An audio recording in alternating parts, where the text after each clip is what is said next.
Oh, there it There is. we Okay. go. Hey. Fine. Yeah, I was taking. Hello. Hey. Here I am, my sleepless self after the first, 9 days of fatherhood. So my eyes may look a It little feels like teary. it's been longer even for us. Yeah. I think it's gotta feel longer for you. Yeah. Yeah. It was an experience, for some of you who don't know, is all the way to Michigan City, Indiana, and now back to Grand Forks, North Dakota. So it was fun driving through Chicago and Minneapolis and all that fun stuff. But we're How did back the and how did the baby handle the drive back? Like, was she just passed out? whole time just zonked out. And like the babies, The they just Badlands, yeah. yeah, they have Morning. they have no concept of night and day. It's still getting up in the middle of the night and feeding her, and that's just normal Yeah, it's just stuff. hungry, and bathroom. That's their Yep, time clock, I think. that's about it. So we're gonna go over week 7. Let's see. Yeah, let's go. And also, I apologize. I thought I had all the sleeper matchups right. I found a way to retroactively get them right. So, if for those who are who are looking at sleeper as well as fan tracks, it'll be right by the end of the year. So let's There we see. go. We can, I guess, start with that. You got that pulled up. That's what's on mine Yeah, too. got Harry. Oh well, I can go wherever. We don't have to do yours first, but we do have a guy that took a 0 at a quarterback spot, so that maybe Well, Harry he took three also, zeros. I didn't realize. I haven't looked at a lot of these yet, and you didn't know, realize Harry took 3 zeros. that's a good starting point because the one of them was that Donovan People Jones. I heard a lot of talk on Twitter that I think they made him inactive or something like that, like very close to kickoff, like not even enough time unless you were sitting at your computer to, change it Which out. for Harry, it's probably like middle of the night or whatever the hell it Yeah. is for him when our football is kicking off. So yeah, I can't fault him too much for that. And then St. Brown played. He just didn't get targeted. Yeah, looks like he was that's literally his first 0 Yeah. of the year. So I can't fault him there. Taysom Hill was ruled out early, but quarterbacks are so hard to find. I mean, I guess Harry did. Yeah, he just got hit with. I mean, he didn't. I thought he had another quarterback somewhere. He hasn't been. Yeah, it's Zach Wilson. Zach Wilson. Yeah, but he hasn't been playing Taysom all year, has he? Did he make some kind of trade or something? Yeah, I think he has. Yeah, maybe he has. Yeah, shows how much I pay attention to Harry's team. I'm happy to see that he got Marquise Brown in there. He's not doing the 2 tight end thing still, but I mean, even in a game where I don't think there was a whole lot he could have done differently. Maybe he got 47 out of his bench, but maybe plays Samaje Perine. Was Mixon always going to play or not? Or I think he was supposed to. Yeah. I mean, Hines has been pretty.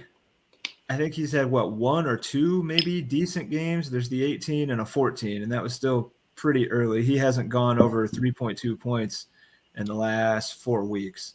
So maybe you put P. Ryan in there for Hines, but that still doesn't get him the win. The game script of that flipped with the weather, like the monsoon, like that was not terrible weather. Yeah, like that was not in favor of a pass catching running back. That was just going to be grinded out. And even if it was as good as Wentz has been, yeah, the last several weeks, he's been 20 plus points the last 4 or 5 weeks at least. Not a lot of action going to Nyheim Hines. It's kind of hard to pick the Colts pass catcher of the week that's going to do great. When it was a few weeks ago, Pittman was out and Hilton, of course, was still out. So it looked like a Zach Pascal. For whatever reason, it looked like a Zach Pascal week. And I think he scored 2.8 points or something.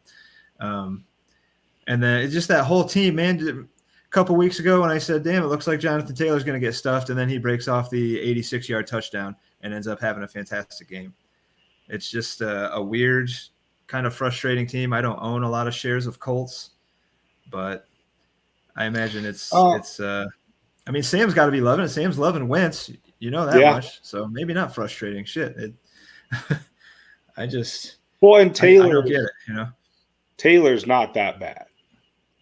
No, Fair. Taylor's great. I mean, he's great, but he keeps having these games where it's going into the third, late into the third or the start of the fourth quarter, and he's at 10 carries for 15 yards, and then you look at the end of the game and he's at 13 for 120 and a touchdown, and it just kind of happens out of nowhere like that. Like if the Colts had the two offensive linemen that they lost before the season started, you'd be seeing, I think, still a hell of a year out of Taylor. And he's already had a good year, but he's a top 5 dynasty running back, at least for me. Oh, yeah. No, he is. Not much else to say. I mean, Harry's team is obviously playing for the future, but I mean, like you even said it, Jamar Chase is, or I don't know if you said it or whoever said it, but Jamar Chase is the number 1 wide receiver in dynasty. I think you could easily make that argument, and he's just going to get to sit there and cement with Joe Burrow for the next, however many years. And man, he really, really looks like something. I can't remember the last time a rookie wide receiver looked this good. I really can't. I mean, maybe Randy Moss.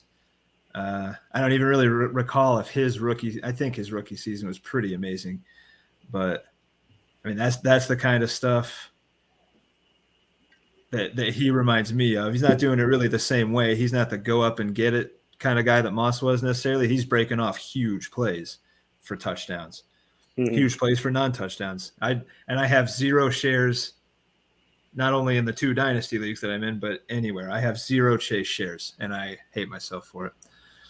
I have him I'm in a redraft league just because the cost for him in a redraft was so much cheaper than a dynasty. Yeah. But it was just like to begin the year, you knew Chase was going to be good, obviously, but you already had Boyd and T. Higgins there. Yeah, I kind of thought that offense was going to be looking at the almost too many mouths kind of thing. Joe Mixon and T. Higgins, but man, somehow Uzoma breaks off a 50-yard touchdown every week or 2. Yeah, and Jamar Chase is going for 100+ and touchdowns every week, and Mixon hasn't been great. But I mean, let me ask you, going back to the actual game that we're looking at, what do you truly think? We talked about it, in the chat and stuff, but like as a fantasy player, what are you going to do with Allen Robinson going forward? You can't trade him. Especially not you. You're a sell high kind of guy. You'd be selling at his absolute floor right now. Yeah, especially in a dynasty, because he's still only 28. He's young. Yeah, he's kind of it's kind of like feels older than he is. So it feels like because he's been around for time. Yeah. What is it in the top? That more. Go to the more on the top right of his. Is he 28? 7 seasons. 20. Yeah. Age 28, 7 seasons. Yeah, been around since 14. And man, just look at the points per game. Yeah. Double digits, 7.7. Yeah. I don't know, man. I mean, are you starting him? Are you starting him next week? Who do the Bears get next week? This week, however you want to say it. I haven't even looked at my team to see bye weeks and all that stuff. I did a wait and see. I have Julio too. He's another like Julio. I don't know.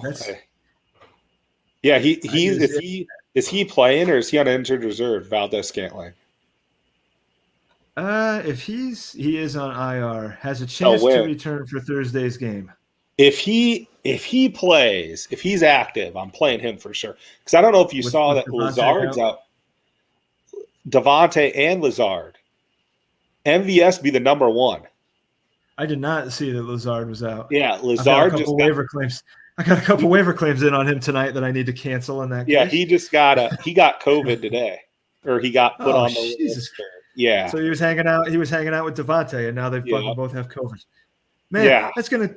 So I don't want to jump ahead too much, but we're talking about Packers receivers. If you're me, does that give you any thought of sitting Rodgers in favor of Heineke? Now, maybe this decision gets made for me because I think Dak might have a calf, but if I was going to make that decision, I got to do it by Thursday because that's when A-Rod's playing.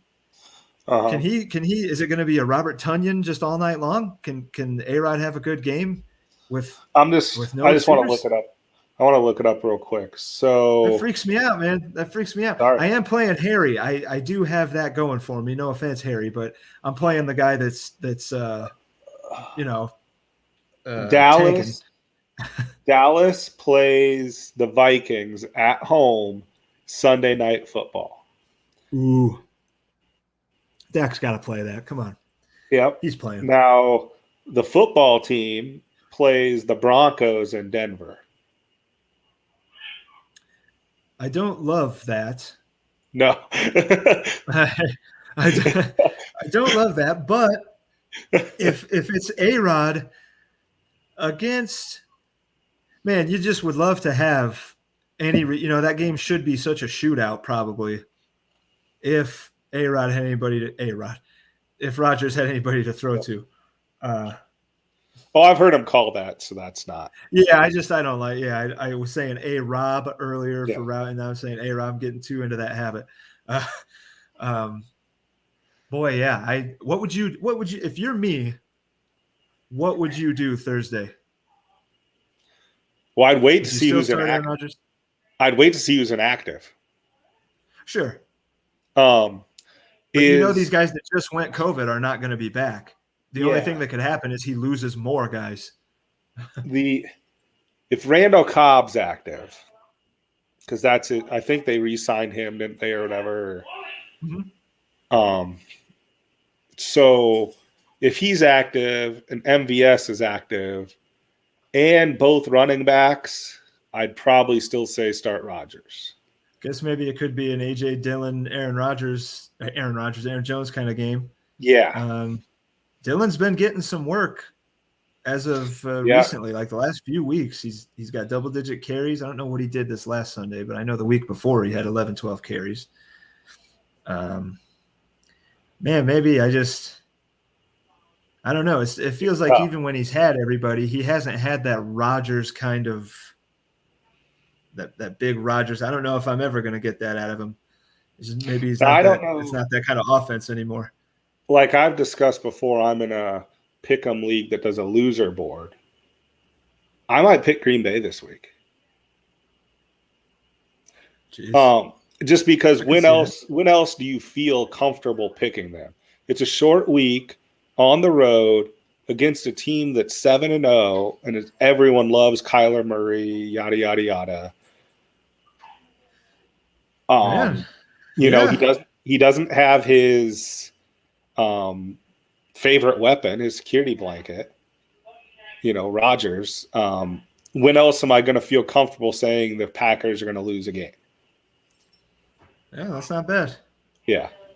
I mean, most people have already picked the Cardinals, for what you're doing. Yeah, I was just on the Cardinals last week. I think this might be the week I go with the Chiefs at home Monday night against the Giants.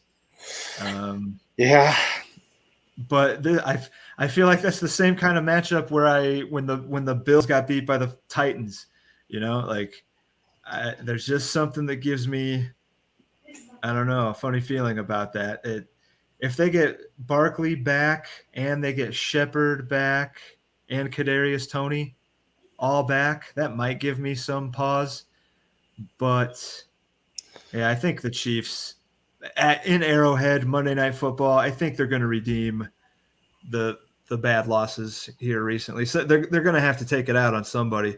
Might as well be the Giants in prime time at home. 10-point line. That's what I was looking at. Chiefs, that's got to be the biggest of the week, probably, right? No, it's not even the second. The first biggest is the Rams over the Texans. Oh, yeah, I haven't even looked at that because I can't take the Rams. Yeah. And They're tied with the Bengals, or no, the Bills over the Dolphins. Hmm. And then the Bengals over the Jets is 10 as well. Damn, some blowouts. This sounds like a good 4-game parlay right there.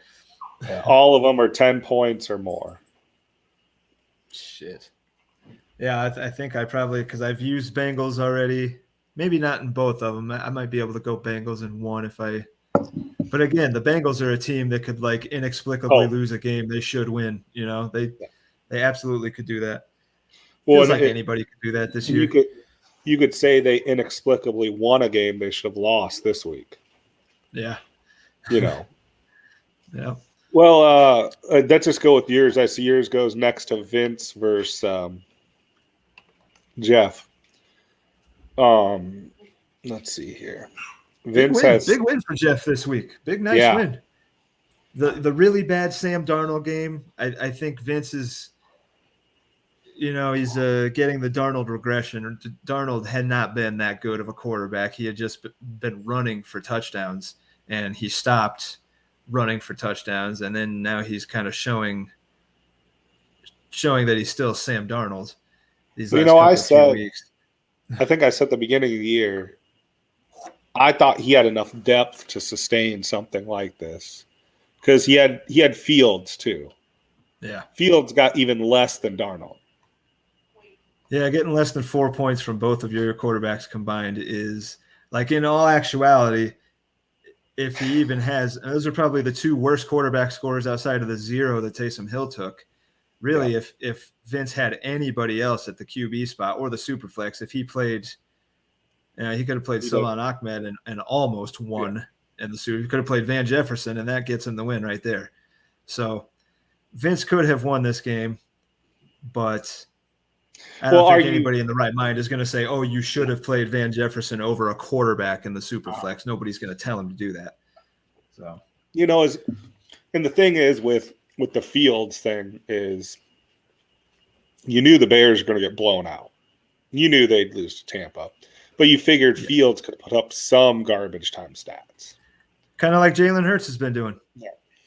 He's Jameis Winston. I've said that. What was that, 2 or 3 years ago when Jameis Winston was at the like you watched him play and you're like, what is this dude doing in the league? But then he's like a top 5 fantasy quarterback.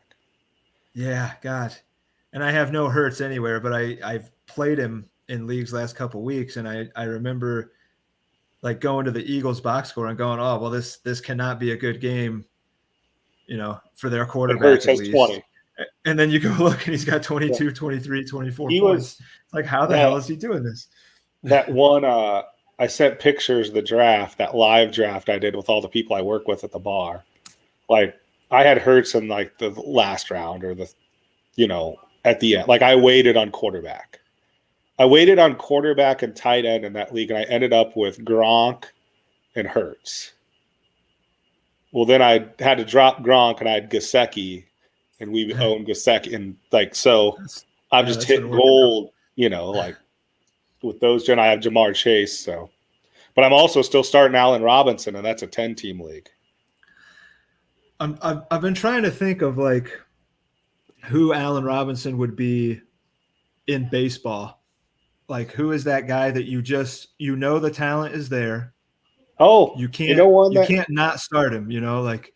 This just comes to mind. This one just comes to mind because we talked about him a lot. Chris Davis.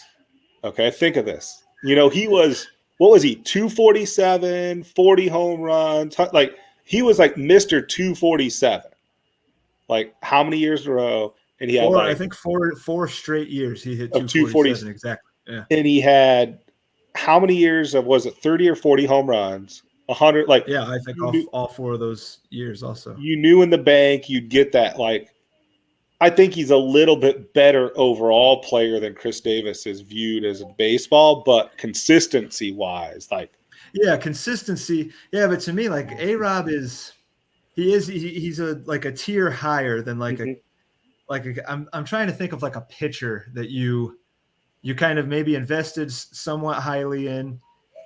And you just keep throwing him out there because he's done it before for you so many times, and it's like if.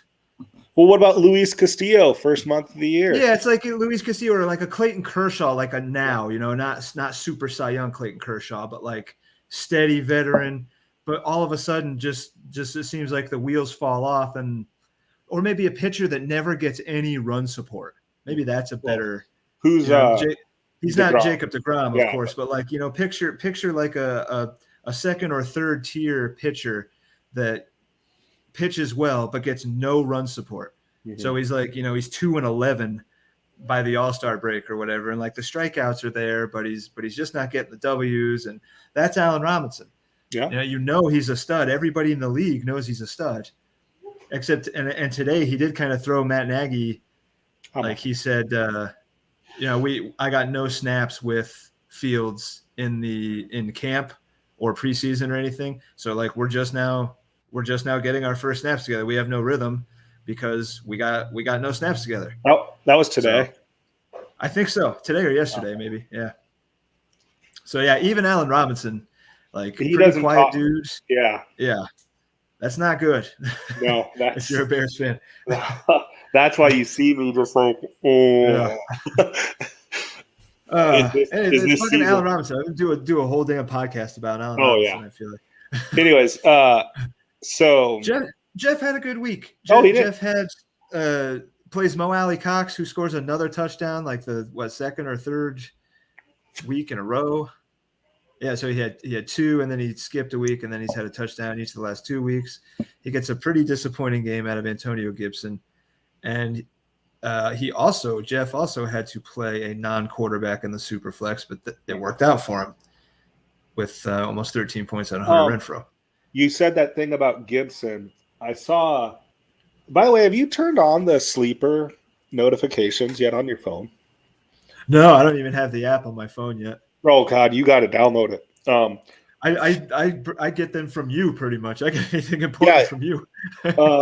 They had one today that for the first time since the season started, J.D. McKissick has outsnapped Antonio Gibson. It was almost like 60-40. Wow. They just throw up beat up than they're letting on. Yeah, or they don't. They already admitted his leg was broke, so how much worse could it be? I don't know what it is, but there's something going on with him that someone's not being honest about. I do wonder if Fitzpatrick is going to get that. Does he come back and immediately take that job back from Heineke? He hasn't been that bad. He's been pretty good. I think he's been better than anybody could have hoped. And I think it was, I don't know how many years ago, but Fitzpatrick has been known to say he'll step back and teach the young. Like, he's had his fame. He doesn't care. Yeah, he's not. Especially now, he's like with 38, 39, whatever the hell he is. Oh, I think he's 40. Shit. I really think he's off a pretty serious injury. I just you'd want Fitzpatrick to come back, and that probably makes things better for Gibson. You're right, 38. 38. Probably makes things better for Terry McLaurin. Yeah. Well, and are they still without Logan Thomas too, right? Yeah, and I believe Curtis Samuel has barely played. Yeah, I drafted him in a lot of dynasty just because people forgot he was the number 2, and he's only 25. He's 25 years old. He's still young. Yeah. So he can. I was hoping for like a 90 catch season out of him this year, and it's been a complete waste. It's not as bad as the AJ Brown people and stuff and Allen Robinson people, but I had him in a lot of places, especially 3 receiver leagues. I have a lot of Curtis Samuel. It's just been sitting around doing nothing. I see that Kamara finally woke up and had a game. Yeah, Jeff got a well-rounded match. Outside of Gibson, he got double digits out of everybody. He's got a good young Waddle game.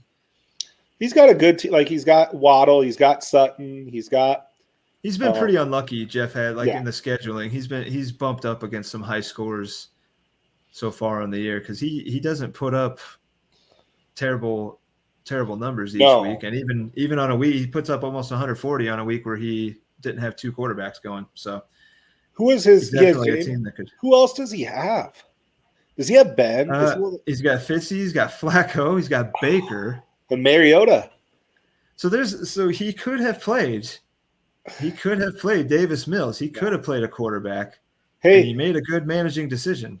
he said that in the chat. He said it jokingly, and it was half-heartedly, I know, because I've gotten to know Jeff long enough, that he said Davis Mills is better than Justin Fields. Hey, Davis Mills had 3 points. Justin Fields had 1. It's you true. know, And if Jeff had made that, like the call that maybe a lot of maybe less experienced fantasy people in general would make in like a super flex, like, oh, if I have a quarterback, I got to start him. Mhm. If Jeff had done that, he loses this matchup. Yeah. I think. Yeah. He No, well, 3 to 12. That's 9. So yeah, it'd be very, very. It'd be very, very close. Yeah. Very close. But still, yeah, good managing decision by Jeff.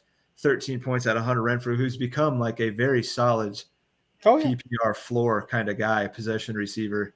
Like he's guaranteed 10, 11, 12 points, it seems like, every single week.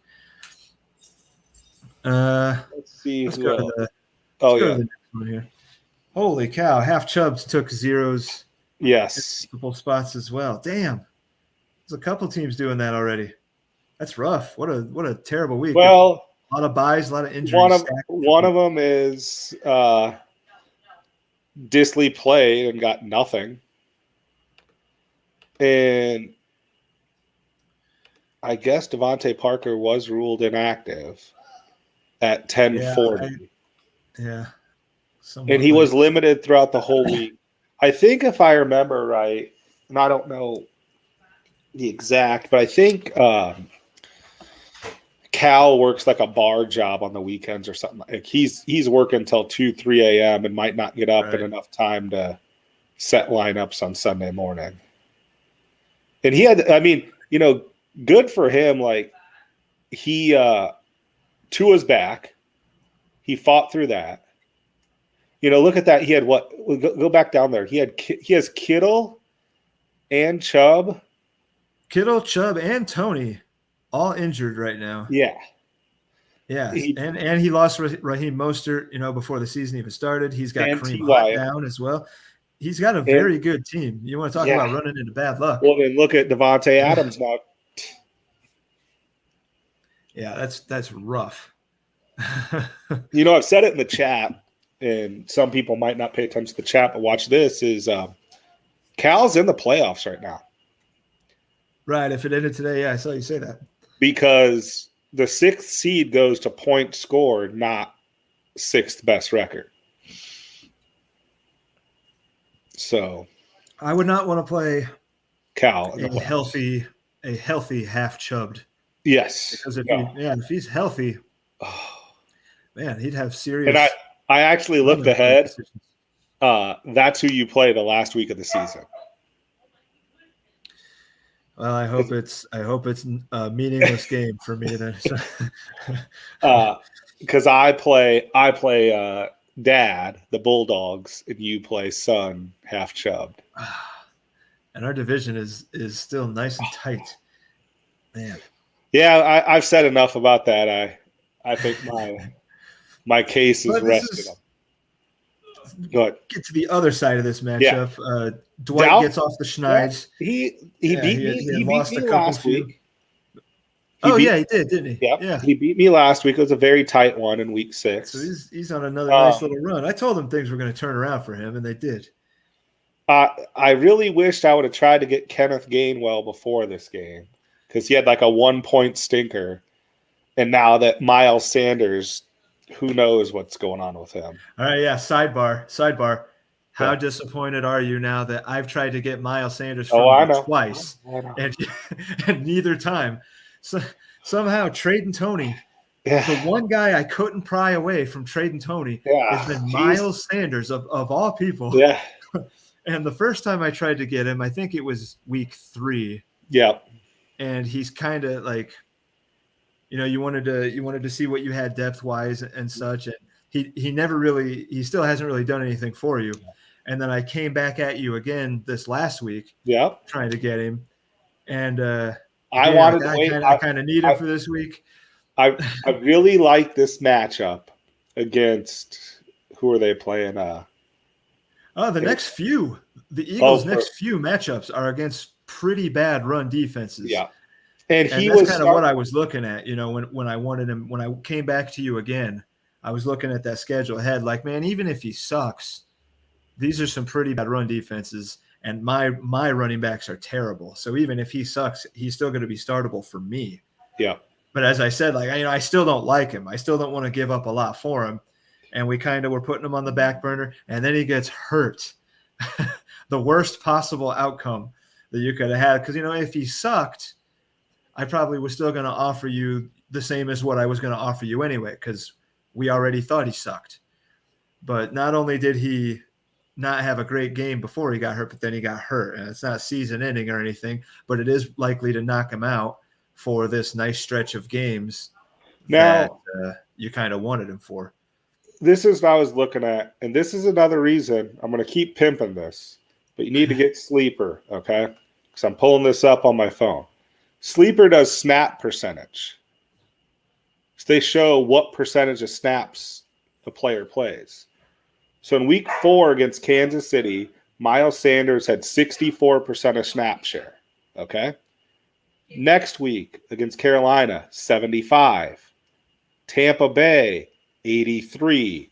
So you notice so that's why I didn't want to sell him. I was like, okay, let's see if this trend keeps going.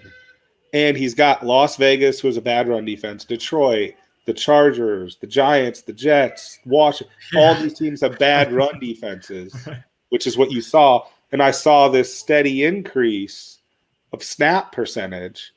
Where, he started the season in the 60s.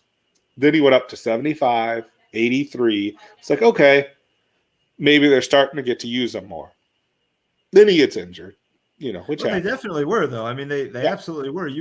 That's the kind of snap percentage you want to see.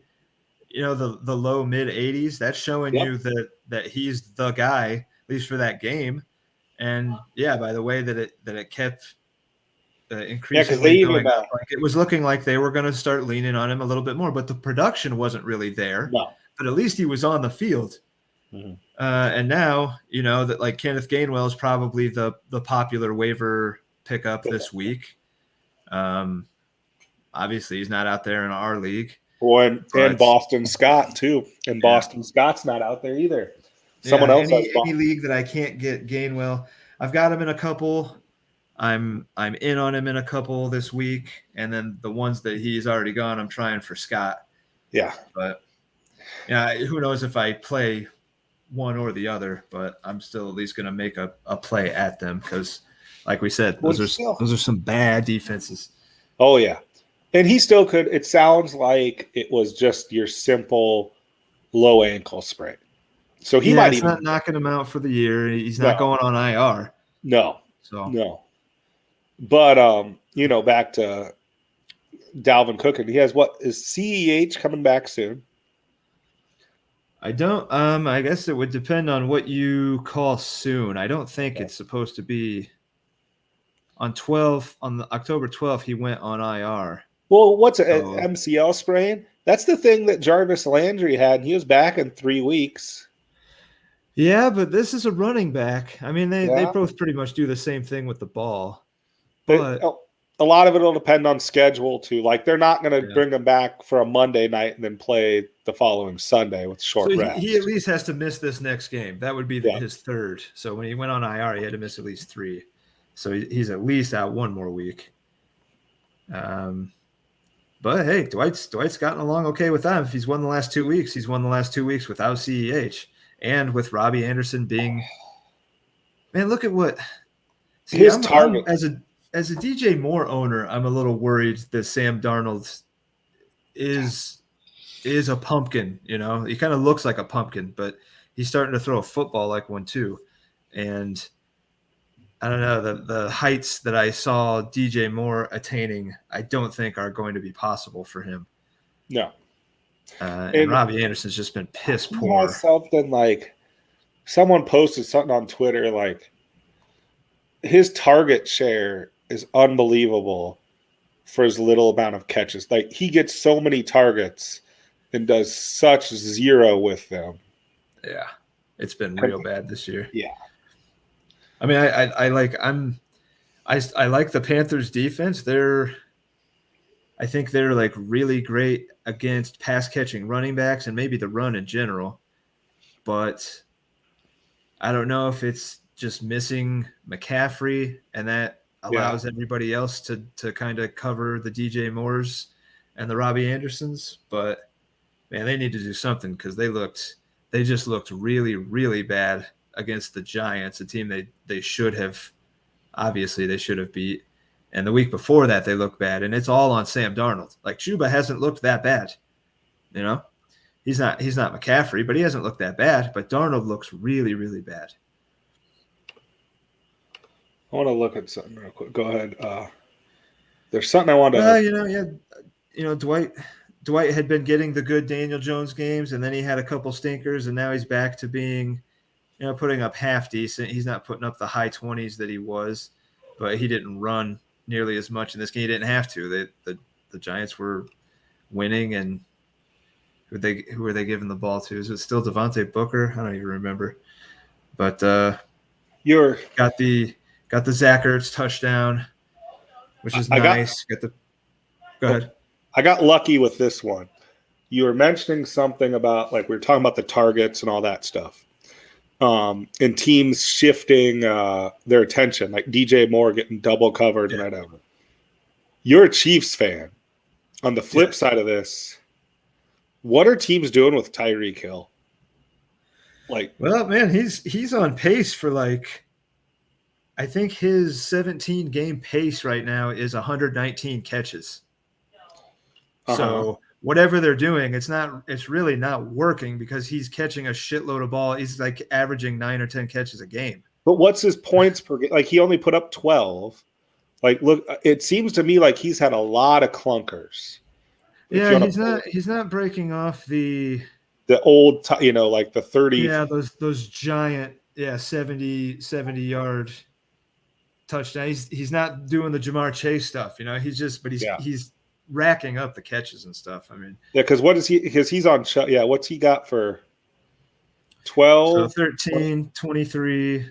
There's a 47 and a 37. Yeah. So then there's like a 9, a 5.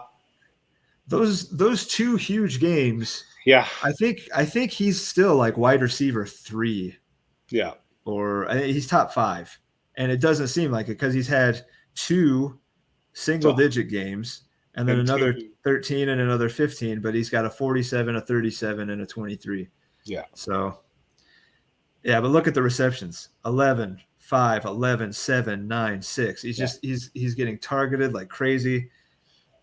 Yeah, it kind of goes back to the conversation that we had in the chat. Like, is Patrick Mahomes, has he been as bad as some people perceive him to be? And it's like right now he's QB 7 and with our scoring. Yeah. Especially in a super flex league. That's, to me, that's not what you pay for. And as a person that's watched a lot of Chiefs games, I know the numbers are there for him. But he does look like he's forcing, he used to make these amazing throws like with his eyes closed, and for whatever reason that's just not happening. He's forcing these shovel passes and stuff, and they're not landing, and he's getting hit with the turnover aggression, like some of these balls that he had gotten kind of lucky that didn't go for interceptions are now going for interceptions. Like 3 weeks in a row he's had a tipped pass get intercepted. The last few years those have been hitting the ground and no harm, no foul. But this year they kind of are catching up with him, and he's turning the ball over. And that's minus points. That's, possession lost or whatever. Just, I don't know. If I'm Mark, I'm disappointed in Patrick Mahomes, but I'm not disappointed in Tyreek Hill, if that makes sense. Like, now, what about something I wanted to say? We said some good and bad things with the Dwight thing. You got the good with Kenneth Gainwell and the bad with the Robbie Anderson. What do you think about this Zach Ertz trade for, like, is he a top 10 tight end going forward? Man, top 10. I don't know. I can't think of too many that I would definitely put in the back half of the top 10 over him. I mean, it's pretty, you could shuffle it up, I think, on any given week, but he has no competition now because he's not with God bless it, Goddard. Yeah. Who And Goddard, there's by no the way. Max Williams or whoever that Yep. was on the Cardinals. He blew his knee out. So now let me ask you this. Who would this make you like more, Zach Ertz or Dallas Goedert? Zach Ertz. And Better here's quarterback. why. Here, better quarterback. Yep, exactly. And better weapons around him. Who I think the Cardinals top 3 wide receivers, and this is my top 3 for the Cardinals off the top of my head: Hopkins, Kirk, AJ Green. All And then 3 of throw in those. Rondale Moore. Yeah, all 3 of those are better, I think, than anything the Eagles have to offer. Because who can you say on the Eagles who'd start over those 3? What's his face? Devontae or Devontae Smith? Yeah, he looks good. But Rager does not look as good as I thought he would. And then I can't even tell you who their third receiver is right now. And Devontae Smith is not nearly the level of DeAndre Hopkins. No, not at all. And I probably would rather have Kirk over him as well, at least this year. Yeah, Smith's probably the better dynasty play. He's probably going to be good. But I would say Ertz probably outproduces them the rest of the year. Now, couldn't that work counter to that? There's you throw in all those receivers, then you throw in Chase Edmonds. Couldn't that kind of work against Ertz? That there's the reason I say no is because the Cardinals play at such a high pace and want to get snaps and go. Like if they were more of a grind it out, they'll slow it down. Then I agree. I 100% understand. But because of the volume that you're going to get in the Arizona passing attack, that's where I think. Yeah. Sure. So, anything else to say? I mean, nah, we can move on. Okay. Sucks. Cal took a couple zeros. Shit happens. I don't think he had a combo that would have got him the win anyway. Well, and I think he got the win was the Kareem Hunt and Nick Chubb stuff announced.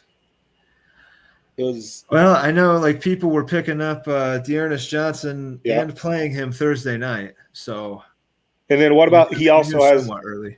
He also traded for Kittle, who's been on IR. Yeah, who's giving him nothing. Yeah. His team good when he comes back. Oh yeah, when he comes back, and especially Chubb too. But his dad onto your dad and the 2 young kids, Game of Jones. I'll tell you what, his team is bad, and he's right to hate it. Yeah, I'm thinking about making a play, seeing what he wants for Diggs. I think I might see if I can't try to pry Diggs out of him. I still can't believe it. I say it every single week. Byron Pringle is double-digit points, baby. And he's in the lineup. He's getting points from weird places. Look at this receiver core: Russell Gage, Byron Pringle, Khalif Raymond. Yeah. That sounds like I don't know. That sounds like 3 guys like off the street, like off an arena league team. Practice squad. Yeah, practice. Those sound like 3 arena league guys. Those, since we're mentioning the Game of those sound like guys Bill Belichick signs off the street and gets like 3 gets like one great year out of him, and they trade him, and he sucks for whoever else. Yeah.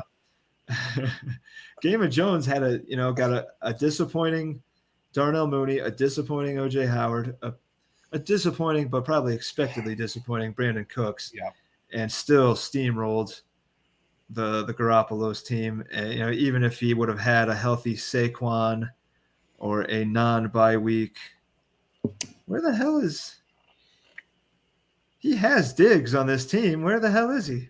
Is he starting? No, because they were on bye this week. Where the hell is he? There, right around there, right? Tight end, wide receiver. He doesn't have him anymore. What did he trade him out from him? What the fuck did he trade him? Let me look this up. I got the screen up to pull this up. Diggs is with. He had Diggs. He's with Garoppolo's. So why is he not showing up on the bench here? That's a good question. Fantrax, man. Fucking Fantrax. He has Diggs in like the rookie spots. Oh, he's got him on the taxi. Yeah. Okay, so that's not Fantrack's fault. No. It's my Yeah. dad's fault. Well, it's because people don't realize the purpose of it. The taxi Yeah. is Okay. it's not I meant knew he for, had him. I knew he had him. I swear. Yeah, no, he Okay, put him in the taxi.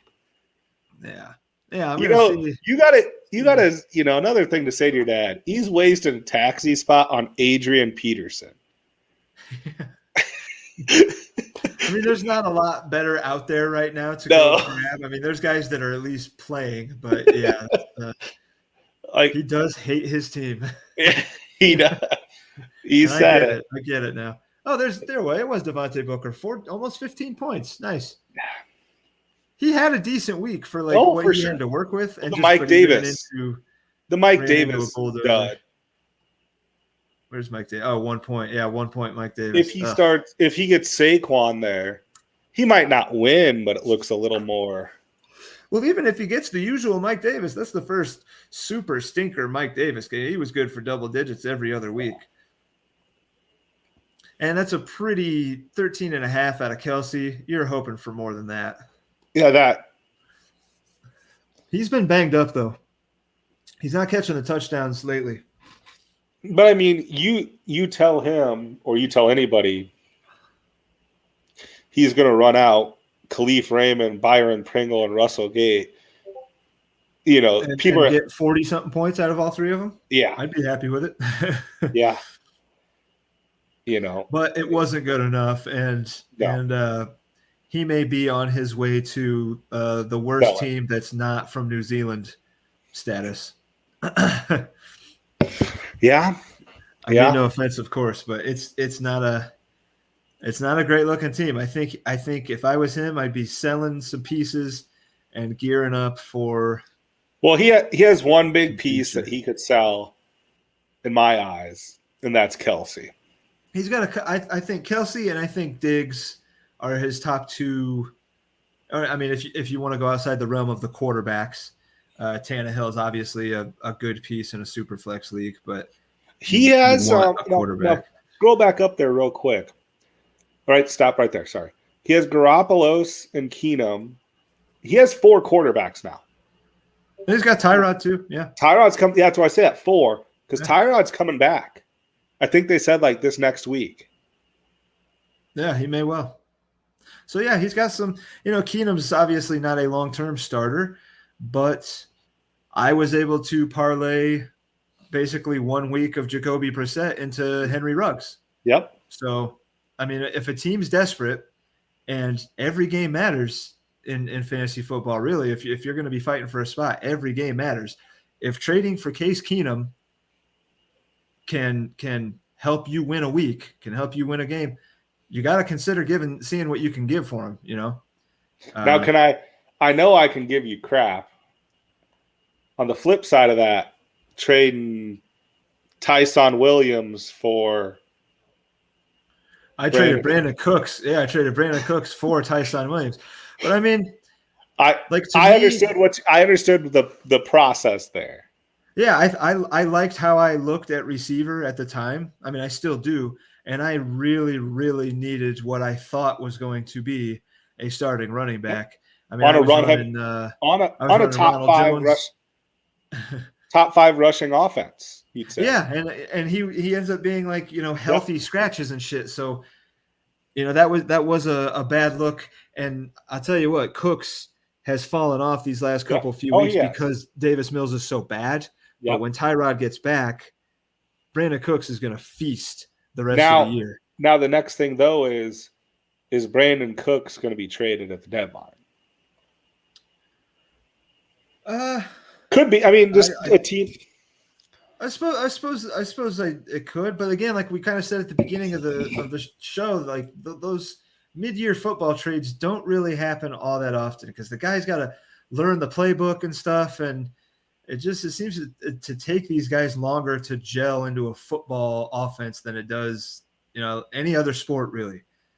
And I get it. If you're learning a whole new system, I'm sure it sucks to have to remember all these new plays. And I swear to God, you hear some of these guys talk and they sound like morons. Yeah. But they're able to remember what they're all supposed to do on all these players. It boggles my mind. It's amazing. It's got to be tough to do it middle of the year, and you're trying to catch the right flight and check into the right hotel, and all of this other shit that a human being has to do. It's got to suck. Now this is obviously our fantasy minds working here. Would you, if you could make it work, and you figured out that Devontae Adams and Alan Lazard are out for 2 weeks because of COVID, this week and next. If you're the Packers, would you trade for Brandon Cooks? Man, that's like, from a pure football aspect, I suppose you could almost look at it as a fantasy thing, because Rodgers would be short so many targets that, like, well, if he helps us win the next couple weeks, it's worth what we're giving for him. But I think that first week he's going to be worthless, because he's not going to learn. These guys generally, when they do get traded mid-year, I don't think they very often play that first week with the new team. And if they do, it's in a limited role. So they probably won't even, get him that first week. Be kind of like when the Chiefs signed Josh Gordon. Like, okay, he's not going to be ready just yet. We're going to rev him up, and maybe he'll be ready to help us come playoff time. Isn't he is he with the Seahawks now? Josh Gordon? Yeah. No, he's with the Chiefs. Oh, he's with the Chiefs. Okay. Yeah. I forgot. He's unsigned. He's been on and off so much. Oh yeah, he's been banned from the league for life 4 times, and still manages to find his way back every time. I want that guy's lawyer, or agent, or whatever the hell he has, if I'm ever in trouble. So we're looking at this for your dad. Okay, we're talking about he needs to trade. Okay, he might have a trade partner of who he just played. I can see that. Caleb Jones, they're one tight end away from probably being. I mean, they're already very good. They have Darren. Don't they have Waller? They have Waller. Yeah, they're already very good. I don't even think Kelsey could be considered all that much of an upgrade the rest of the season. Well, no. Look at who are they starting in the normal flex? It was Darnell Mooney this week. That outside of who, and I don't think they have that great a wide receiver core. Outside of the top, Bolden and Carter were both just very good, but those are probably guys that we might have just seen their best game of the season. Bolden, the Patriots are running into several teams in a row that are very good against pass-catching running backs, and that's really all he does. And Michael Carter, I think all of his receptions were what was the guy's name? White. What was his first name? I don't know who it was, but M something. Mike, White. maybe. Is it Mike? Yeah, Mike White, Matt White, whatever it was. Joe Flacco does not throw to running backs. No. That's not his thing. So I don't know who they're going to be starting. They start Kendrick Bourne. I guess I'm trying to say, you look at their receivers. They do have McLaurin. They do have Brandon Cooks. Pittman, you like Pittman? Pittman's good, but as a flex, and also I'm looking at flex and super flex for them. So you have Mac Jones and you have Kyler, right? Or who's their first quarterback? Sorry. Yeah, it is Kyler. They don't have a third quarterback because Lance is injured or healthy scratch or whatever. And Deshaun Watson's probably not going to play.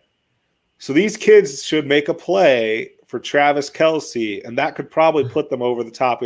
I mean, think about because you'll start Kelce and Waller in flex. So if it was you, man, that's interesting. That's a win now move where you can go for Kelce, and now you're locked into your tight end and your flex with 2 elite options.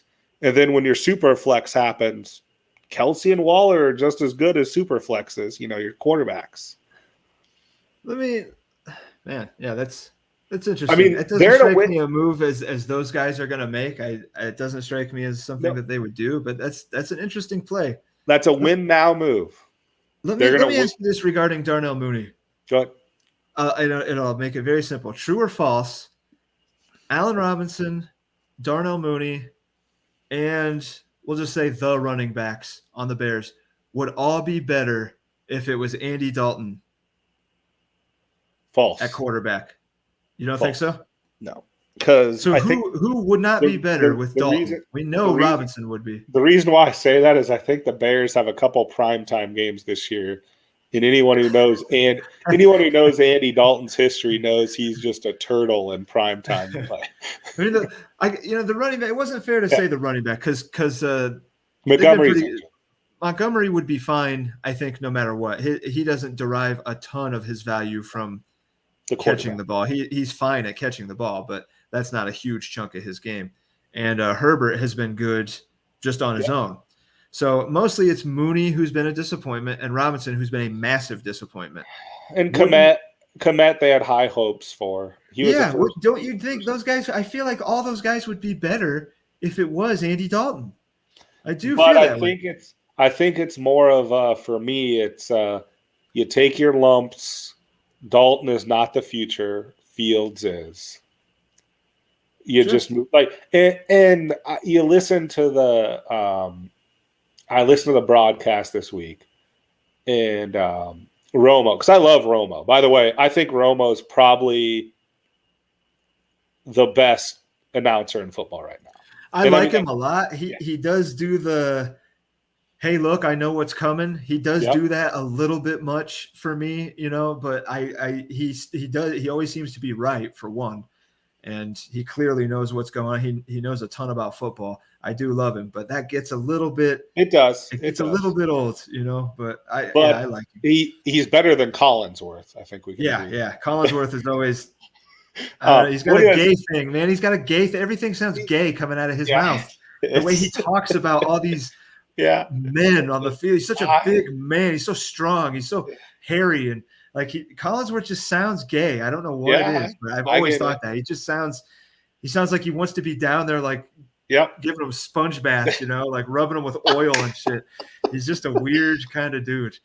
But Romo mentioned, get back to the thing, because I said it in the chat. I think Jeff picked up on it too. It was Romo talking about the Bears played the Rams in week 1, who are an amazing offense. They were going to lose that. The Packers have their number, and they've also lost to the Bucs, who are the perennial favorite. There's 3 of their 4 losses. Chicago has beat, keep this in mind, has beat the Las Vegas Raiders and the Cincinnati Bengals. Those are 2 good wins. The Bengals who just beat the Ravens, Exactly. He's saying these weeks happen, you go down to Tampa and Tampa's unstoppable. And, you hear the thing about, it was mentioned that, Fields should have done well this week because Tampa sucks. They have no defense, no secondary, blah, blah, blah, blah, blah. Tampa has an amazing D-line, and they're going to put pressure on a rookie quarterback. So I think that's my defense after thinking about this for a while with the Fields thing is, the secondary sucks and he should have done better, but Tampa's D-line's amazing. Anyways, we turned Darnell Mooney into Justin Fields here. I think this will have to probably just be week 7 and maybe we'll do another week 8 if we can, because this thing will go 2.5 hours if we at the rate we try to do week 8 as well. That's fine. Garoppolo's Islands, they suck. He does want to make trades. Well, I don't want to say that, but I think he sees the writing on the wall. Yeah, he's willing. He knows that he needs to be gearing up for the future. And I'll tell everybody right now, I'm going to try to get Diggs from him. I'm going to try. I'll probably give a first rounder for Diggs. First rounder plus some replacement level wide receiver. I think I would do that if he would take that. Yeah. I'm hoping my first rounder will be not amazing, not a top 5, of course, but I think I would do that for Diggs. I think I would. I don't know if he would, but I think I would. Let's move on to Sam. Sam dominating. Yeah, the Bulldogs who, hey, great. He took a loss. He's in our division. We like Don taking a loss.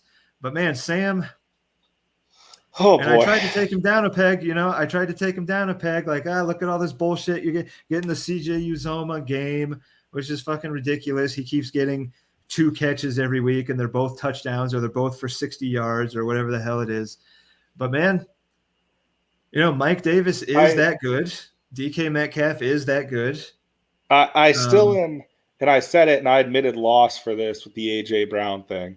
I still view Deebo Samuel in that A.J. Brown mold where you're in an offense that's going to run, ground control, run, few targets. But yet week after week, Deebo Samuel and A.J. Brown are putting up 15, 20-plus points a week. I mean, to me, A.J. Brown's up here and Deebo's, down here a little bit. But it's just a similar offense. The efficiency is like off the charts. And Deebo even lost a fumble. So that could have been like a 23-point game. When we mentioned in the green room about the DK Metcalf thing, right? Yeah, so he had 2 catches for 96 and a touchdown, and I think, and I don't think it's out of line or anything to say, that 84-yard touchdown, that was pass interference. That was offensive pass interference on DK Metcalf. He should have had like 1 catch for 10 yards and no touchdown. Mm-hmm. Not that it would have mattered. Sam won this matchup, handily. So, it doesn't really make a difference. But and he had, a great Khalil Herbert game on the bench. He had a nice Alan Lazard game on the bench. Sam's team looks great. I gotta say, I'm still not a believer of Carson Wentz. I mean, look, 150 yards, but he happened to rush. He happened to get the 6 points for the rushing touchdown. Wentz kind of inexplicably does it. He does it, just despite how not good he is. He kind of like Jalen Hurts almost. Did you see the pass he had for the interception? Carson Wentz? Yeah. No, I didn't. Oh my God. It was bad. It was bad. But even so though, I mean, what does Sam have on his bench? That he's one of the teams I've alluded to that if Sam gets an injury or two, I think he falls off a cliff. Yeah, you can, man, but you can. I was thinking that as well, and I know we said that like going into the season because his quarterback situation was still pretty bad. I mean, it's better now, but I mean, shit. Find me a team that you couldn't say that about if they had a quarterback go down right now. Like Vince is doing it with well, he did just lose, but he's feeling the effects. We thought he was deep. Well, for me, if Dak went down, I didn't have Herbert this week. That's true. You also played Harry though. Well, that's true. But I mean, I put up a decent amount. I had Goff. Yeah, 130 still, and with 11 points out of your super flex, that's nice. I mean, you have to expect.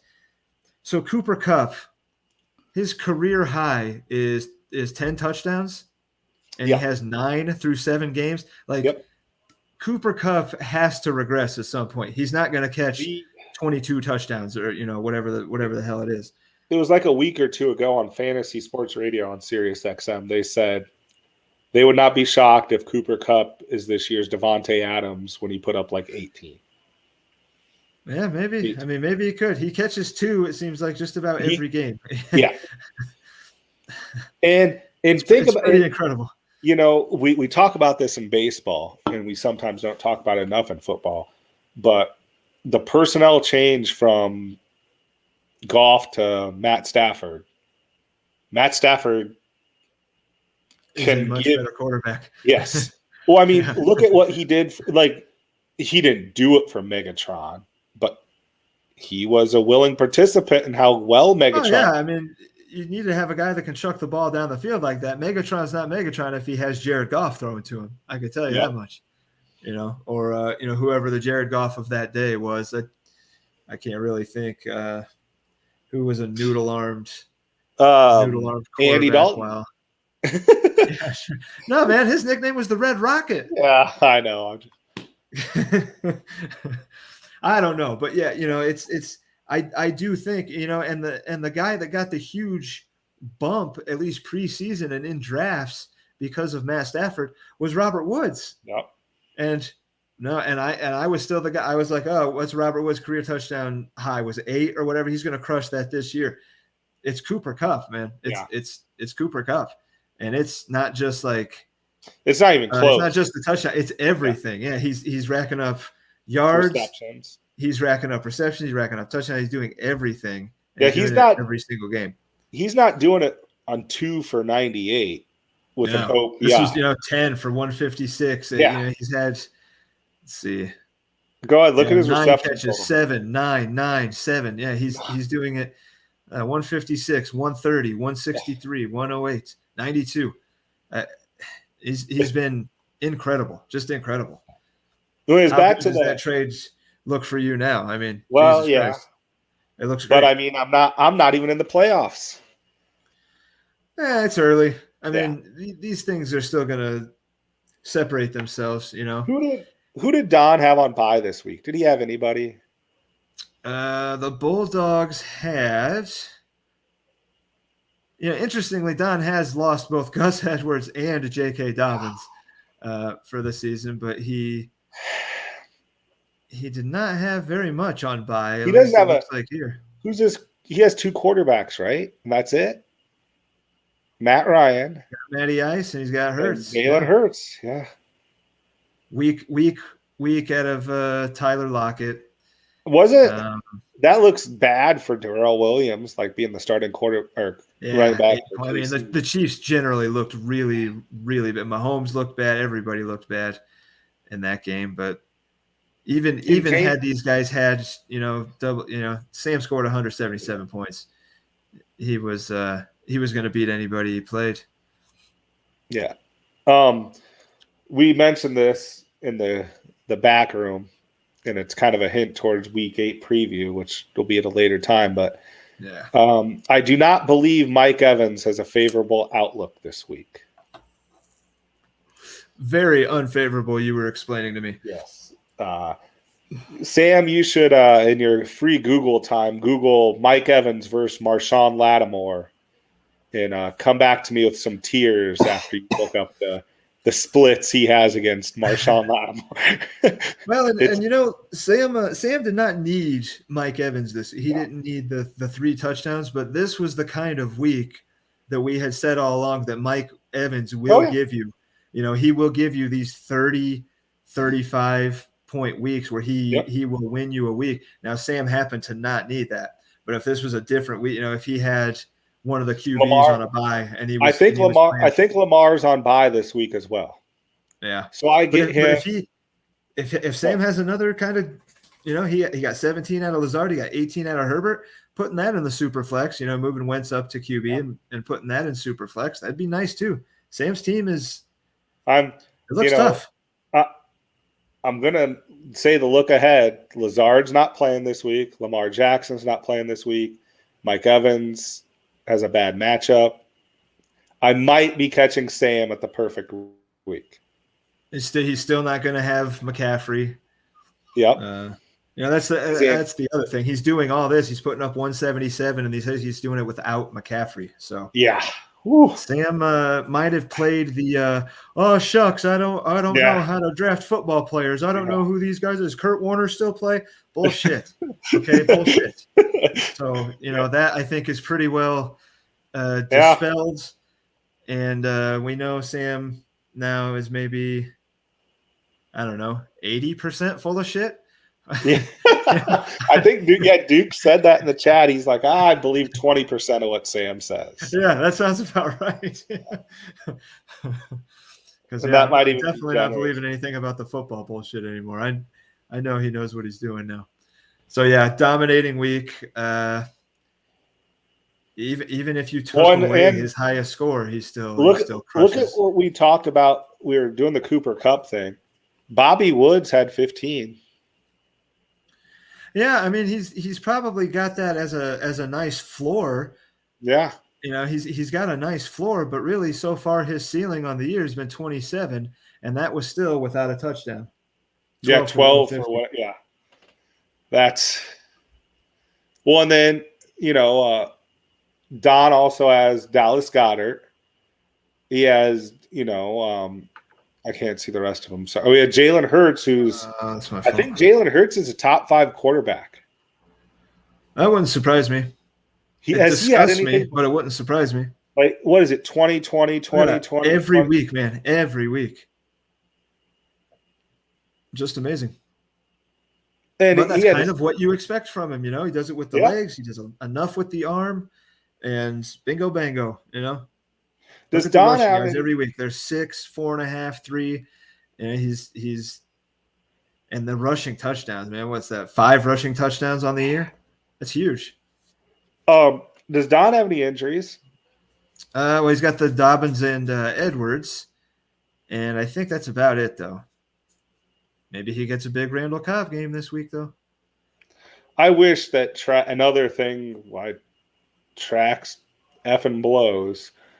They're not showing the taxi squad people. Yeah, that sucks. Because people have other guys down there. Yeah, like I Sam know. also is David Montgomery injured too. Yeah, Let's not. Jesus Christ, man. He's built like a powerhouse for the yeah, playoffs. he When he gets is. those guys back, he's gonna. Leonard Fournette has been kind of unexpectedly good. You're not expecting 21, 31. He said the things about Fournette with he was going to be the bell cow. I mean, you had no idea with that. Yeah, I Sorry. don't. Yeah, I don't. I know he posted that one thing, and that still didn't really say that he was going to be getting a huge share of carries. I got it wrong. I thought it was going to be Ronald Jones, but I know I'm not the only one that thought it was going to be Ronald Jones. Hell, I even thought that what's the other Keyshawn Vaughn? Keyshawn Vaughn, or you're at least thinking Gio Bernard's going to have that James White kind of role with Brady, and he hasn't. They bring in Gio Bernard to catch balls out of the backfield. No, not really. But yeah. I mean, Fournette's been doing it. Give it to Sam. I mean, he has been doing it. You can't take that away from him. I think he's playing a little bit over his head.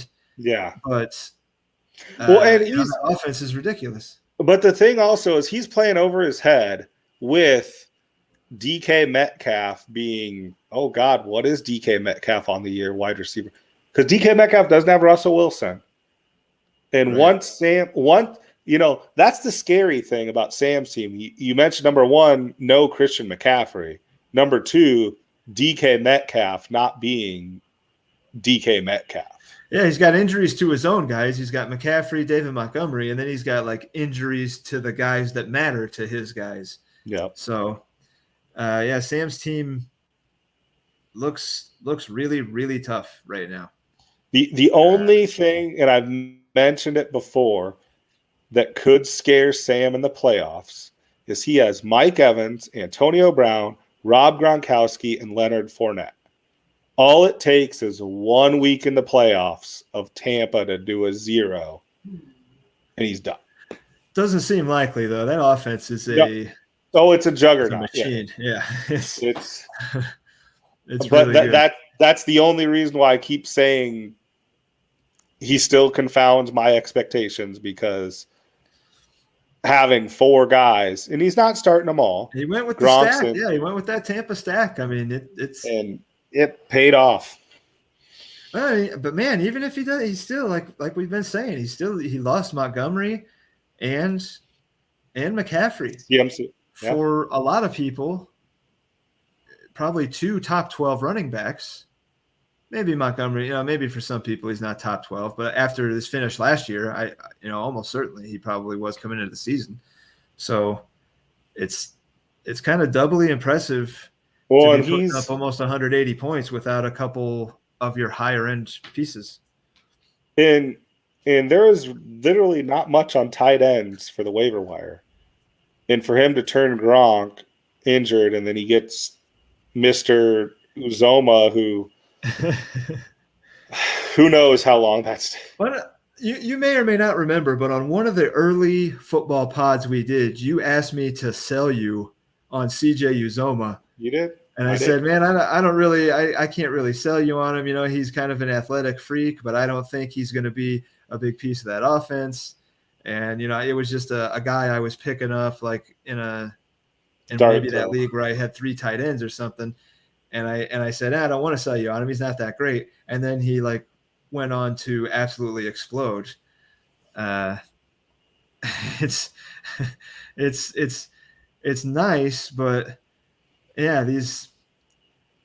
Yeah, he even had the 10.5 on the week where he wasn't very good. He still caught the touchdown and went for like the double digit week. But he doesn't need him. That's the thing. Sam doesn't even need him. He's just it's like icing on the cake. We're talking about trying to put holes in a guy who's putting up 177. Yeah, you can't. I can't. I'm trying to nitpick him to death, but there's just nothing to. Oh wait, I got to ask you this question: is Sam the Duke of the football league?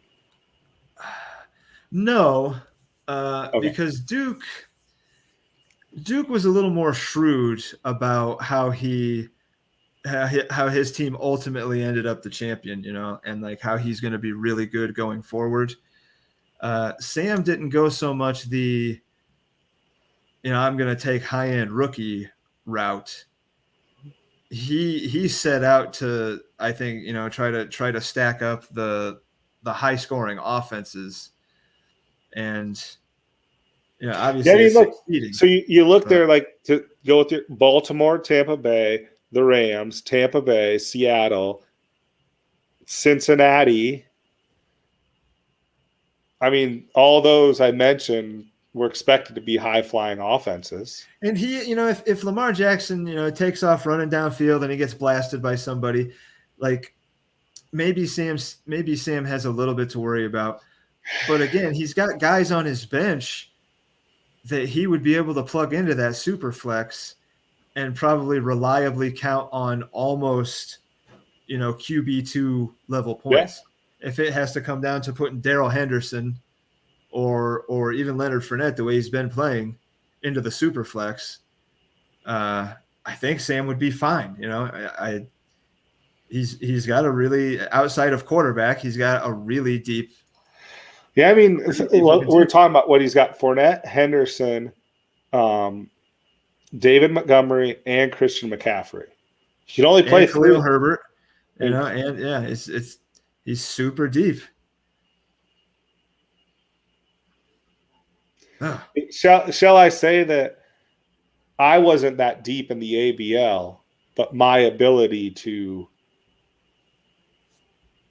always have a full lineup that put numbers, confounded expectations, is the fact that he can put all of these stud skill position players always in a lineup, confounding the expectations for him.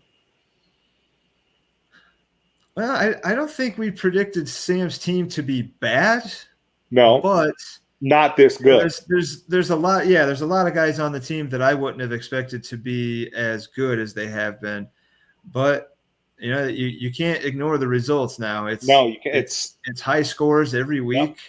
He's got the highest scoring week, if I recall. And he's definitely performing better than my baseball team did. I'm not trying to say that by any means. I'm just trying to say, like, if you're looking at like a team that confounded like week after week after week in the baseball, is like, how did I keep doing it? How did I keep doing it? How did I keep doing it? Week after week after week, we're both saying, how in the hell is Sam still doing this? Yeah, it's more like, how is he doing it so well without the guys that he's without McCaffrey, without Montgomery. Like I said, I'm not a Wentz believer. I'm not a believer that Debo is this good. I'm not really a believer that Fournette's this good. But the numbers are right there in front of your face. Without Gronk, without even if Debo sucks the rest of the year, it doesn't take away the first 7 weeks where he's been like great. So those wins still count no matter what. So even if these guys have been playing over their head, it's still about getting them into the lineup. It's still about having them in the first place. You can only drag a guy down so much when he's putting up the numbers that Sam is. So I guess needless to say, kudos. here's my tip of the cap to Sam. But I'm sorry, I still don't believe in you. You're doing good. I just don't know why. It's just one of those things. Like, congratulations. You're gonna play him. So yeah. So let's see. Let's end up let's with get you. This over with. Yeah, let's cap off with my game here. I happened to run into Memphis Mark the right kind of week. He literally, we talked before our matchup, and he's like, yeah, I'm going to have to like go literal 0 running back because I have no running backs, and he really didn't. And I also got very lucky that this was one of the worst Patrick Mahomes games that you're going to see. Yeah, I got a pretty bad Mark Andrews week. What is that? A pretty bad Calvin Ridley week. What's that with? Did Le'Veon Bell get waived? It's like practice squad. He got sent back down to the practice squad. Okay. Yeah, and it was like even before this game, he had played back down to practice squad, played, and now I think back down to practice squad again. They're just shuffling him back and forth. Yeah, I got pretty lucky. Yeah, I don't know. I put up 125. I would have beat a few teams, but most teams I would have lost to this week. I would have beat my dad. I would have beat Half Chubbed. Me and Dwight would have been a hell of a matchup. I would have lost to Vince. I would have lost to you. I would have beat the Bulldogs, but then everybody else I would have lost to. So I got kind of lucky to match up Mark when I did. What about I got a question for you because I did this in another Dynasty League. Cordero Patterson. Would you trade him for Tyler Boyd? Right now, I would not. No. Dynasty. Because it's full No, I don't. I think at the beginning of the year, I was big on Tyler Boyd because he was going in the later rounds, for wide receiver, and I thought he was going to be a PPR machine. But it does not seem like it's going to be that way. And the extreme emergence of Jamar Chase almost has me a little worried about my T. Higgins. Now you have T. Higgins. Yeah. But would you trade Patterson for T. Higgins? Yeah, maybe because Patterson's so old, for a guy that's getting suddenly a lot of running back snaps. I think I don't know, man, because I'm really reaping the benefits of being able to play him at running back. Yeah. And he lines up at wide receiver so much. But for like just overall dynasty, I probably would. But like if in this league right now, say I had Tyler Boyd instead of T. Higgins, and would you say would I trade Patterson for T. Higgins? I probably would say no. I have Patterson in a league, and I went after an owner who had Chase, Boyd, and Higgins. Huh, wow.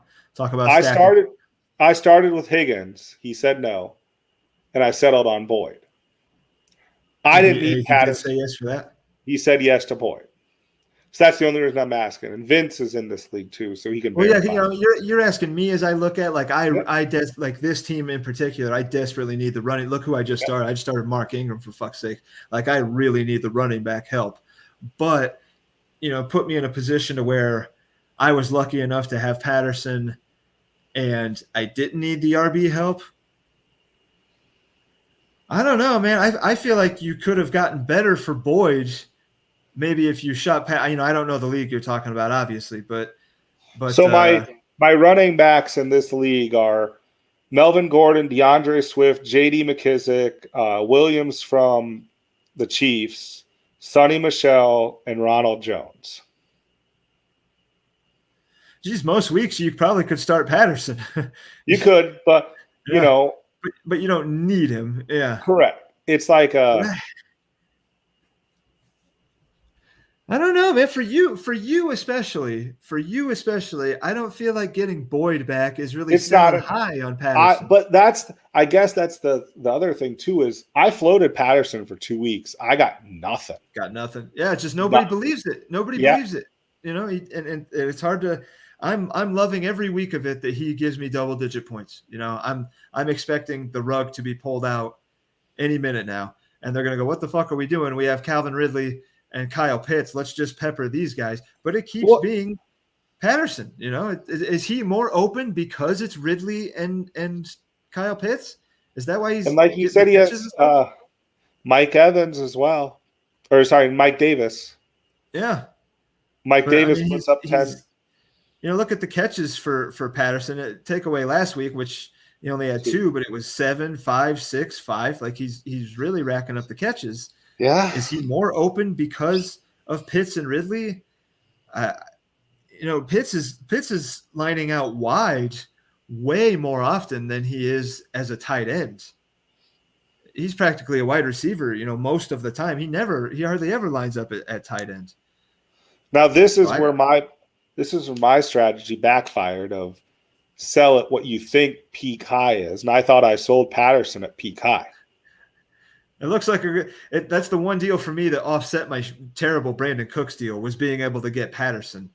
And I think you gave him to me for like Jalen Richard. That's who you wanted. Yeah, because no, I know it, but I'm just saying like that's as high as I could get from you at that, because that's what the trade talks were. Like, no, I'm not denying that. I wanted him because I had Josh Jacobs. I knew I was very close to getting Kenyon Drake, and now I have Jalen Richard. So I have the Las Vegas Raiders backfield on lockdown. And Richard's been useful in the past as a pass catching, bye week flex or whatever. And I could see it, because I don't think at the time anybody thought Patterson was going to go on to put up the points that he has. Yeah. And like I said, yes, I probably got lucky to face Mark when I did, but I feel like we've been saying that all year. Oh, Mark's team has been on. Maybe these guys just suck. Maybe Mark's team. I notice you're saying that. You've said that about 2 teams. Thankfully, both of them have already been on the podcast, so we don't have to worry about. No, I don't believe that, and maybe I'm going on a bit of a good run here because I get Harry. No offense to Harry, but we all know he's rebuilding or whatever. I get Harry coming up this next week, so I'm having a nice little stretch here of, this week I lost my Cowboys. I didn't have CeeDee Lamb. I didn't have Dak. The week before, I didn't have James Robinson.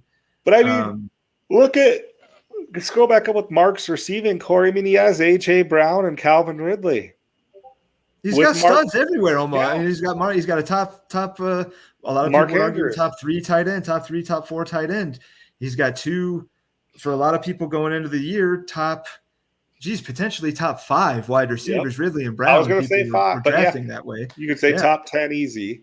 And in a 2 QB league, 2 excellent quarterbacks in Mahomes and Stafford, just two definite top 10 quarterbacks. His team looks like it should be a tank, and instead it's just been nothing but disappointment. It's rough. I feel for Mark because the Indians had such an off year in ABL, and then he drafts what looks like a powerhouse in AFL year 1. And again, he's having a bad week. I feel bad for him too, also because I've talked to him a lot, and I know he's not going to mind me sharing this part. Is he doesn't like being a rebuilding team. He's used to going for it, right. And he just accepted that fact in the baseball league and said, "I just want to try this rebuilding thing," and I don't know how close he is to saying he has to rebuild in football. I don't think he does. I think even if this is a lost year for him, I don't think he has to rebuild. I think it's just been a very unfortunate year for him, and he'll be able to get some kind of running back help. But his team looks incredible, at least to me. A.J. Brown, Calvin Ridley, Stafford, and Mahomes, just those guys right there in a super flex dynasty, you have to love.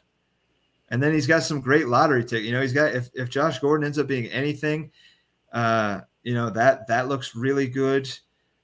He went 0 RB, but he knew he was doing that. Now, when is Mark's next first round pick? It doesn't say on here, so I have no idea. 24. Shit. So that's not very good. But he could easily deal a guy for a first round. He's got first round talent he does. all over the place. He does. And that's why I'm saying, like, this is it circles back to me saying about the whole Mark likes to go for it. He went for it this year and traded away first rounders, and he wanted to be that's well. True. That's a fair point. That makes it a little tougher to swallow. The constant. Just like when AJ Brown goes off, Calvin Ridley doesn't, and neither does Mark. It's like none of his to counter it with Sam. Yeah. Sam, you look at Sam's team, and everybody is going off all at the same time. You look at Mark's team, and it's been, the week that Mahomes has a great week. Maybe I think Stafford's pretty much had a great game every week. Yeah, he's been steady.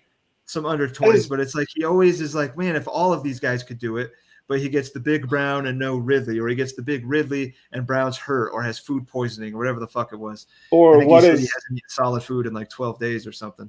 And Mark Andrews has never done much this year. Andrews has not really had that big. He had a huge one. He had 41-point game, but other than that, he hasn't broke 20, and he's been under 10 twice and almost 3 times. So definitely not what you invested in him. Really anybody, And it's just been that kind of year. And let's not forget, Mark had Allen Robinson for a lot of the year. We've talked about how disappointing he is. And he's getting, again, some people's number one receiver. He hasn't gotten a single 20-point game out of Calvin Ridley yet. How many touchdowns is that? It looks like 2. Okay. So I can't. Yeah. My eyes just are blurry. Yeah. Just nothing but disappointment. Tyler Boyd, disappointment. Well, Tyler Boyd was the result of Allen Robinson. He said 4 points under 10 games. 4 points or 4 games under 10 points. I traded Tyler Boyd to now pull back up Boyd. He acquired Boyd after the 20-point game. And he's gotten still in 3 weeks, not even 20 total points. That he traded Allen Robinson. So Allen Robinson has been the same too. Yeah. Just I caught Mark at the right time, and I am, I'm sitting atop the West, and I have a matchup that I hope to win coming up. So I don't know how much of a shakeup we're gonna get next week. We'll, if you get the time, everybody obviously knows you got a hell of a lot going on, more than I do at least. I'd like to do a week 8. Okay. This one is, probably running long for both of us at this point. I might try to squeeze it in like a quick one tomorrow, maybe 30 or 45 minutes, but cool. We'll see. The only closing thought I wanted to share, and then you can give your thoughts as well on anything you want. It was mentioned, and we talked about this in the green room before. For some of you who have some time, I want you to Google Deshaun Watson's contract. Yeah. Because this has been a topic of discussion. And I think some people, and I think you were shocked how much money he's owed, right? I forgot he signed that massive extension. I totally forgot about that. He is owed a lot of money upcoming. 4 years, $156 million. Yeah. And I believe that either kicks in this year or next year. Yeah. This is year 1. And next year's the big one, $35 million. And it's actually a $40 million cap hit. So it's a lot of money. I totally forgot about that extension. And then he can opt out after 24. But who knows if there was anything in that contract that says if you run into trouble with the law that voids this, who the hell knows? These things are complicated. But he is owed a shit ton of money. We're on an hour, 90 minutes into this, and there might be stuff in the banter because I dropped that question before the pod started to Steven. Sure. And I don't know how much has been discussed there, but it's going to be very interesting to see. It's going to be very interesting to see how this case turns off for the NFL. We got a few days to see if he gets traded, and then if he doesn't, we know he's not playing this year. He's not going to play for the Texans. The Texans are not going to play him. No, they're at this point. At this point, why even play him? Because let's say he comes back and he sucks and he's lost a step. His trademark is done. He tanks his value. Yeah. Like, and you're still paying him $35 million next year. Yeah. So yeah, I'll try to get something. Maybe I'll talk to my wife. She was just up here. I'll see if we can work something out. We both have tomorrow off, but yeah, get at me. You know, yeah. I'm pretty easy to get at. So yeah, I don't have any last thoughts. We managed to only do the week 7 recap and still take an hour and a half. It just seems to be easy to do. So hopefully Sam can appreciate that we gave him an extra long, extra juicy Tony return pod. Still tipping the cap to Sam. Don't know how he's doing it, but I'm still gonna tip the cap to you, bud. He's a beast, man. He's a beast. So, yeah. All right, so yeah, that's week 7. We'll get back at you with a week 8 preview. I think we'll be able to fit it in at some point. Okay. Thanks, Tony. Try to get some. If sleep is a thing for you right now, try to get some. And yeah, we'll talk to you soon. All right. See ya.